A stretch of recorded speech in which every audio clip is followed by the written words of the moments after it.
সমস্ত অন্যায়গুলো হয়েছে বিগত দিনে। এখন বিচারক শাস্তি না পারেন এটা শুধু অবশ্যই ডক্টর ইউনূসকে নিতে হবে।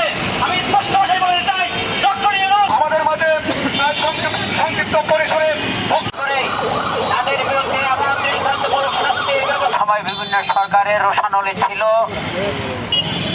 বিভিন্ন সময় সাংবাদিকদেরকে মধ্যে অবগত হয়েছেন গাজীপুরে তুহিন হত্যাকাণ্ডের বিচারের দাবিতে আমরা করা হয়েছে।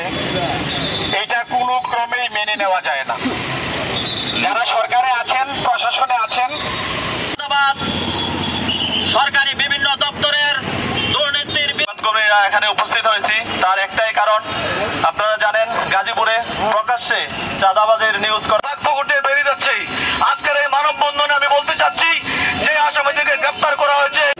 আমি আজকের এই মানববন্ধনের মাধ্যমে দ্রুত বিচারের আওতায় এনে দ্রুত গ্রেপ্তার করে তাদের বিচারের আওতায় আনতে হবে।